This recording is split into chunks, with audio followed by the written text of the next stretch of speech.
And it's a pleasure to be back in Atlanta. I was here only a week or so ago at the Coca-Cola headquarters as a new member of the board of the World Wildlife Fund. And Coca-Cola, the former CEO, is now the head of the World Wildlife Fund, so he hosted us here in the city.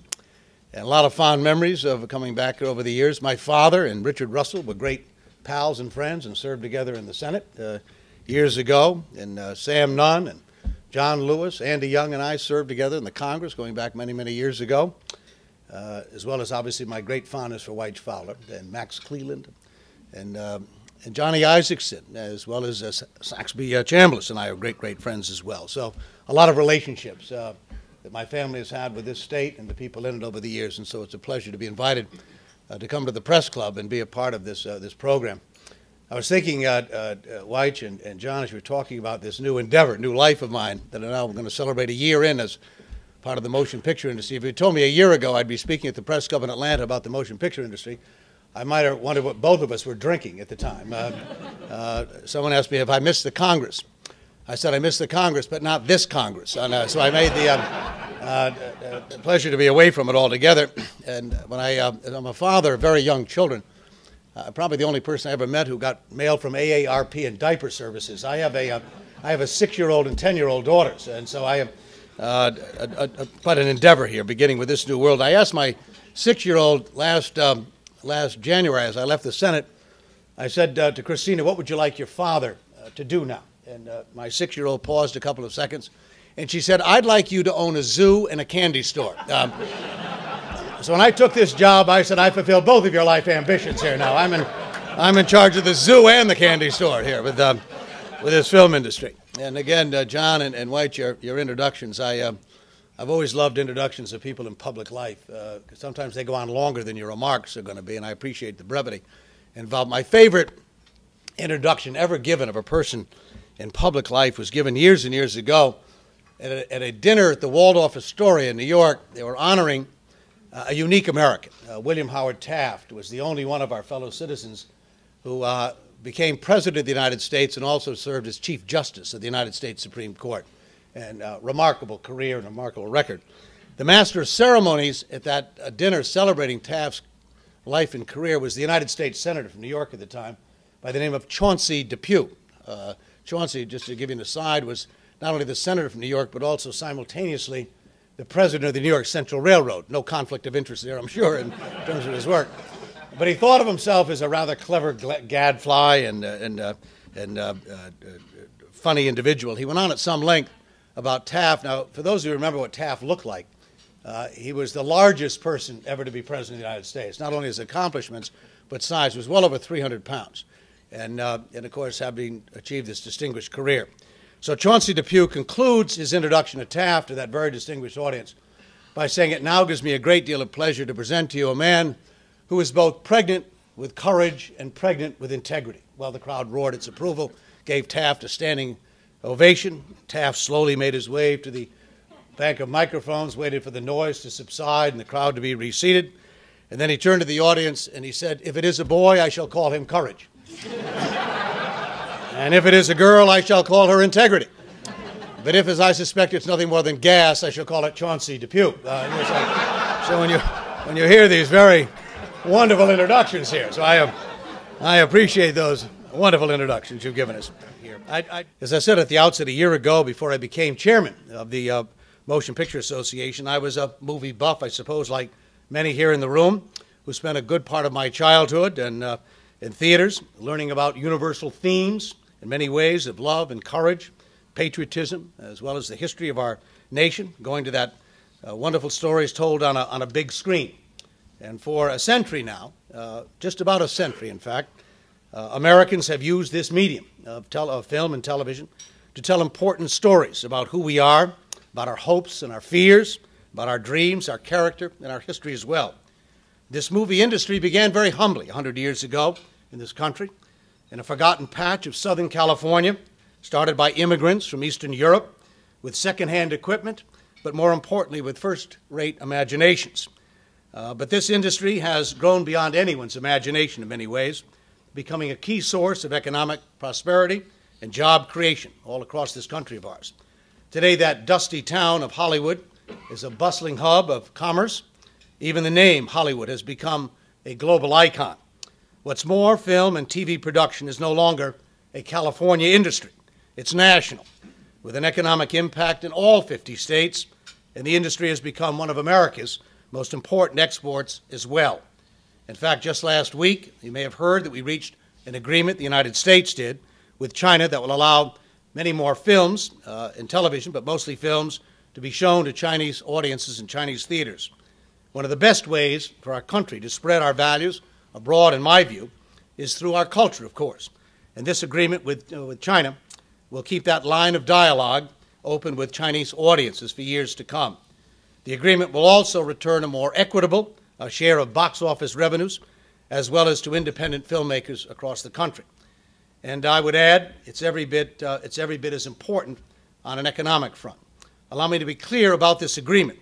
As an industry, we're obviously pleased with these negotiations, the results, but these results are far short of the ideal conclusion, in my view. China should lift the quotas they impose on all films from around the world to be available to their public, and the equitable share of box office should be higher to meet what is traditional rates of return. Because what I have come to know during this time at the MPAA is that movies and television matter. They matter to our culture, but they also matter to our economy. More than 2.2 of our fellow citizens in this country rely on the motion picture and television industry for their jobs every day. And as Georgians know better than most, the vast majority of those 2.2 million people, those jobs are held by middle-class workers in our country, whose names you're never going to see on a theater marquee. But the next time you watch a movie, at home or elsewhere, stay around for the end of it as you watch those credits unfold. In some cases, the credits take longer to show you than the movie that you watch that evening. But they reflect all of those jobs that are involved in the production of those remarkable films and television shows we watch. These workers, on average, across our country, earn $55,000 a year. That's a good middle income that can be attained without advanced educational degrees as well. For many, Hollywood has a red carpet image, but in reality, it is truly a blue-collar industry. And here in Georgia, you can see exactly what film and television production can mean to any community in the United States. Simply put, wherever production goes, jobs do follow. And as William Vanderkloot of Georgia, the production partnership, explained in an interview with Georgia Trend magazine, and I like quoting him on this, he said, production is like a construction business. You can have full-time digital artists. Then on location, you hire lighting, technicians, actors, designers, makeup. Very much like construction brings in plumbing and cement and electrical. Some days, there are dozens of people on the payroll. That's the way it works even in the largest companies. There are very few full-time camera people on payroll at major studios. It's mostly freelance. End of quote. Over at the former Lakewood Fairgrounds, where EU and Screen Gems has a huge production facility, USA Network is preparing to film the next season of its hit drama, Necessary Roughness. Meanwhile, BET produces several shows in the area, not to mention its annual Soul Train Music Awards shown at the Fox Theater, which shows off all of Georgia, all of what Georgia has to offer to some of the most talented artists in the country. And the economic benefits of film and television production are not limited to those who work on the shows and the movies. In Covington, Georgia, for example, production of The Vampire Diaries means 2,500 hotel rooms filled. Across Atlanta, owners of small office buildings and warehouses who have been unable to find tenants during these economic times are renting them out as sets. Restaurants and caterers, drugstores and dry cleaners. When production comes to town, everyone benefits. And the benefits can last for years as well. Film and television buffs the world over travel to Georgia to see where shows like In the Heat of the Night, films like My Cousin Vinny were made. Craig Dominy from the Georgia Department of Economic Development says that people still come to see the restaurant featured in Fried Green Tomatoes. In fact, he says that the revenue from that tourism saved the town in the early 1990s. As an anecdote and aside, Mystic Pizza was filmed in my home state of Connecticut.